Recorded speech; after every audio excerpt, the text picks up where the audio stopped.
Welcome to Scare Tales. The caller is Michael Coleman. Michael is the president of the Ghost Hunter Society, based in Schaumburg, Illinois. Just before I formed the Ghost Hunter Society, I had one of my first-hand ghost hunting experiences. My family has been riddled with ghost stories, and I've experienced some weird things in my time, but this particular story took place in the northwest suburbs. At the time, it was a restaurant. I happened to know the night manager there, and he invited us over. We didn't know why he knew my interest in the paranormal, but he invited myself and a friend, and we stayed after closing hours, and he proceeded to tell me the strange things that were going on in the restaurant. For instance, some of the waitstaff were feeling pushes and pinches. They would turn around, and no one was there. Tension and temperature would fluctuate. Computers would go a little haywire. The chandelier in the grand ballroom would start swinging back and forth on its own. And one of the oddest things that occurred at this establishment was an elevator.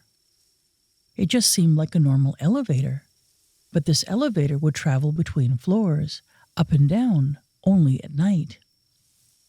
I had a hard time believing this, so I had him take us on a tour of the basement area, places customers didn't have access to. And we walked around, and he showed us the elevator shaft. Now, mind you, there are only 4 of us in this restaurant. Himself, his assistant manager, myself, and my friend Scott. We are all downstairs in the basement. He shows us the small wine cellar, which is right next to the elevator shaft surface area. He opens up the surface area shaft, and we all step inside, and he goes, "Look how small this is." As soon as he says that, the elevator starts coming down on top of us. The elevator coming down wasn't as fast as you'd think, but it was still scary, like a slow pending doom. We headed out of that area and regrouped back in the central area. The night manager then proceeded to tell us more experiences that had occurred in the upstairs level from the waitstaff of the pinching and pushing. I went up there on my own, and everyone else stayed down below. They didn't want to follow me up there. I think they didn't want to experience anything else that evening, but I had just gotten warmed up, so I wanted to go upstairs and check out the upstairs level. Well, as I was going up the stairs, the night manager told me that an apparition was seen on that same stairway that I was ascending. So as I ascended up the dark stairway to the upper level, of course all the lights were off, I proceeded to walk around. At about 5 minutes, I felt the cold spot in the middle of the dining room. At that point, I had heard footsteps coming up the stairway, only to find that it was my friend Scott, who is now my administrative officer for the organization, and he joined me in trying to find this cold spot. Now keep in mind, this was a July evening.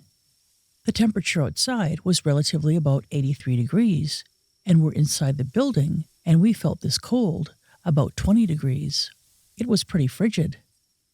Unfortunately, I didn't know that this was going to be a ghost hunt, otherwise I would have brought my equipment along. The only thing I had with me was my friend's lighter.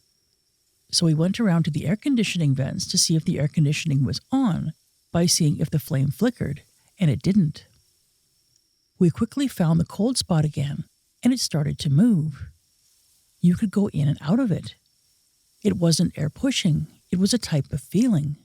You would feel it, and then it would almost pass through you, and then you would pick it up again. So we followed it back, and I was on one side of it, and my friend Scott was on the other, and we stopped against it. My back was facing the wall. My friend Scott was facing me. Then I see my friend Scott's eyes just light up and look behind me, and I'm thinking, what could possibly be behind me? There's a wall behind me. It turns out I had backed up against the elevator doors, and the elevator doors were now opening. The elevator was there. It was there previously on the lower floor because it had descended down upon us. So now we had proof that this elevator had actually moved between floors at night by itself. I got on the elevator and took it down. Scott did not. He went down the stairway. I went to the floor where everyone was, and they were in the back room.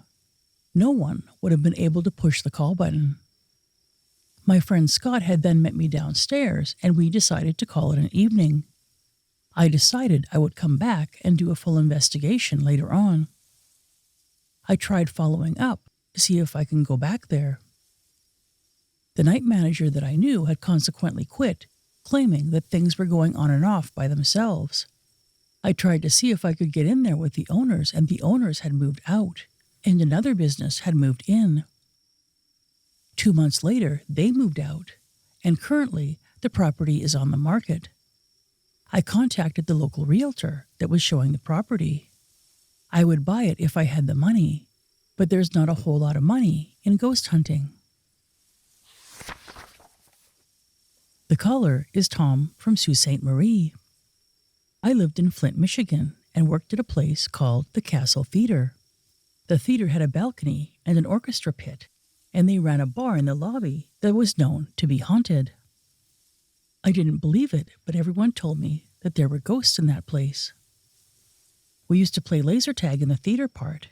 It was mostly closed down, so we'd play through the whole area. The lobby area was lit up. This was after the bar was closed. I see the one guy. He kind of protected the place. You'd catch him out of the corner of your eye. Everyone said he was a guy that used to work there. You'd catch him, and every once in a while, you'd see him around. That got me interested, and I thought maybe there was something to ghosts. When we were playing laser tag, I walked into the dark area, and I could feel something right behind me. I thought, okay, one of the other guys are stalking me from behind.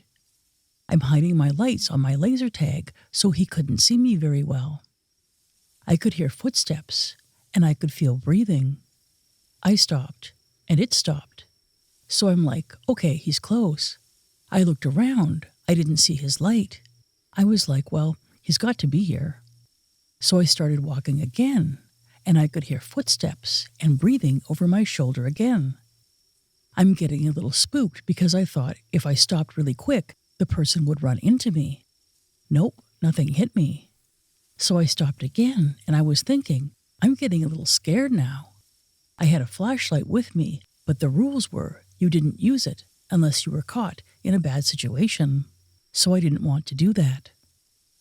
I started walking again, and this dark area just kept getting worse and worse, and it seemed like the actual darkness of the room was getting darker and darker. And I looked over toward the balcony. I thought I saw some of his light. I pulled my gun out, and I shot, and I never got a return hit like a noise. And I thought, okay, well, if somebody's in here, they'll shoot me, and I held my gun up to be shot at so they could see my lights. Nobody shot. So now I'm really scared. I turned my flashlight on and shined it up toward the balcony where I saw the light, and it was a guy smoking a cigarette, and he proceeded to tumble off the balcony onto the main floor, and then just disappeared. So I'm really freaked out now, and I ran back to the lobby part and tried to find some of my friends. I found them, and they said, "Oh, you've met the usher." The usher had supposedly died in the building, and he'd either fallen off or been thrown off the balcony, like a repeating tape loop, coming back again and again and again.